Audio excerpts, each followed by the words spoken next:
ഈ പെൺകുട്ടി ദരിദ്രയാവാൻ ശപിക്കപ്പെടുന്നു. $100 വിലയുള്ളത് എന്തെങ്കിലും തൊട്ടാൽ ഉടനടി ആ വസ്തുവിന് കേടുപാടുകൾ സംഭവിക്കും. ശാപം മാറ്റാൻ പെൺകുട്ടിക്ക് യഥാർത്ഥ പ്രണയം കണ്ടെത്തണമായിരുന്നു. അതുവരെ അവൾ മാലിന്യം പറക്കിയാണ് ജീവിച്ചുകൊണ്ടിരുന്നത്.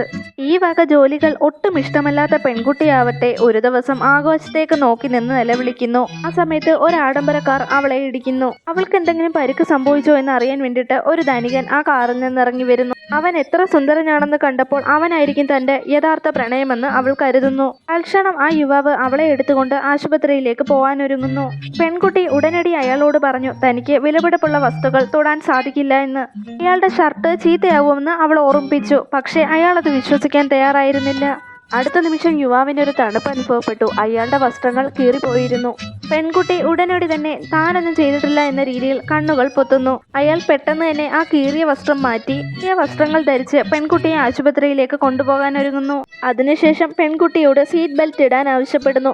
എന്നാൽ അവൾ സീറ്റ് ബെൽറ്റ് ഇടാൻ തുടങ്ങിയപ്പോൾ അവൾക്ക് അവളുടെ ശാപം ഓർമ്മ വരുന്നു. കാറിന്റെ വാതിൽ തുറക്കാൻ അവൾ അയാളോട് ആവശ്യപ്പെടുന്നു. പക്ഷേ യുവാവ് അതൊന്നും കേൾക്കാൻ കൂട്ടാക്കിയില്ല. അവളെയും കൊണ്ട് ഹോസ്പിറ്റലിലേക്ക് പോയി അവളുടെ എല്ലാ ഉത്തരവാദിത്തങ്ങളും ഏറ്റെടുത്തോളാമെന്ന് പറയുന്നു. ഉടനെ അയാൾ കാർ സ്റ്റാർട്ട് ചെയ്തു. അപ്പോൾ തന്നെ എഞ്ചിനും കേടായി. പെൺകുട്ടിയെ അയാൾ അവളുടെ വാടക വീട്ടിലേക്ക് കൊണ്ടെത്തിക്കുന്നു. അയാൾക്ക് കുടിക്കാനായി അവൾ ഒരു പൊട്ടിയ പാത്രത്തിൽ വെള്ളം കൊടുക്കുന്നു. അപ്പോഴേക്കും യുവാവ് അവളുടെ ശാപത്തിൽ വിശ്വസിക്കുന്നുണ്ട്. പെൺകുട്ടി തനിക്ക് ഒരു ജോഡി ഡ്രസ്സ് മാത്രമേ ഉള്ളൂ എന്ന് പറയുന്നു. അപ്പോൾ അയാൾ സഹായിയെ വിളിച്ചിട്ട് ഉടനടി കുറച്ച് വില കുറഞ്ഞ വസ്ത്രങ്ങൾ അങ്ങോട്ടേക്ക് എത്തിക്കുന്നു.